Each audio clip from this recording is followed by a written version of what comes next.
Have you ever looked in the mirror and felt like your best years were already behind you? Like time slipped through your fingers while you were too busy scrolling, waiting, or just existing? This is the story of a man who did exactly that until one moment changed everything. His name was Daniel. At 28, he had a decent job, a small apartment, and a phone full of half-finished plans. He always said, "I'll start tomorrow." Tomorrow, he'd learn that new skill. Tomorrow, he'd call his mom more often. Tomorrow, he'd finally chase that dream of opening his own cafe. But tomorrow never came. Instead, he spent nights watching shows he didn't even enjoy, scrolling through lives that weren't his, telling himself he had plenty of time. After all, he was still young, right? Plenty of years ahead. But time doesn't care how old you are. It only cares how you use it. Then, one rainy Tuesday, everything shifted. Daniel got a call from the hospital. His father, strong, quiet, the kind of man who fixed everything with his hands, had collapsed at work. A heart attack. Serious. Daniel rushed there, heart pounding, mind racing. He sat by his dad's bed, watching the slow rise and fall of his chest. The machines beeped like a countdown. And in that silence, a memory hit him like a punch. Last Christmas, his dad had asked, "When are you going to open that cafe, son?" Daniel had laughed it off. "Someday, Dad, someday."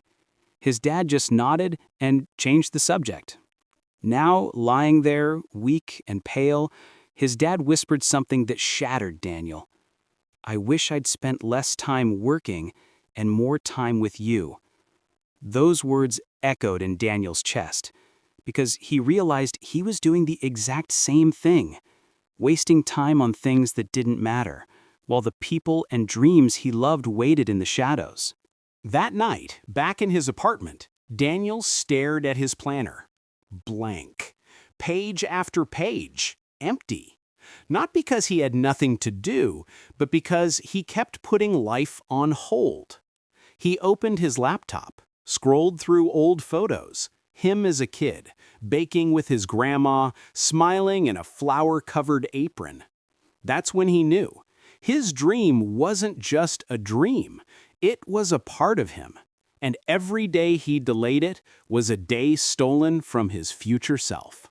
The next morning, Daniel did something he hadn't done in years. He woke up early, before sunrise. No phone, no distractions. Just him, a notebook, and a pen. He wrote down 3 things. Call mom every Sunday. Save $200 a month for the cafe. Bake 1 new recipe every weekend. Simple, small, but real. Then he went to the hospital.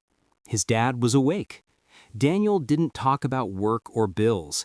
He pulled out a photo of them baking together when he was 10, and he said, "Tell me again how you made that cinnamon swirl, Dad." His father's eyes lit up. For the first time in weeks, he smiled. And in that moment, Daniel understood.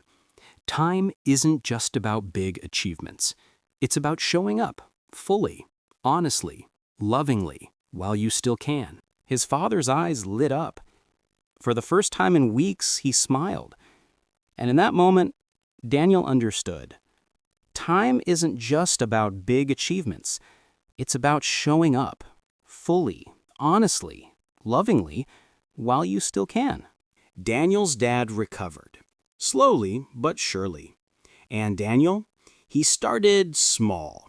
He baked on weekends, saved every spare dollar, even took a night class on small business. 2 years later, he opened Dad's Kitchen, a cozy little cafe with cinnamon swirls on the menu and photos of his father on the wall. But the real victory wasn't the cafe. It was the life he chose to live, minute by minute, choice by choice. Because here's the truth no one tells you. Time doesn't run out all at once. It leaks away in the moments you say later, in the calls you don't make, in the dreams you keep shelving. You don't need more time.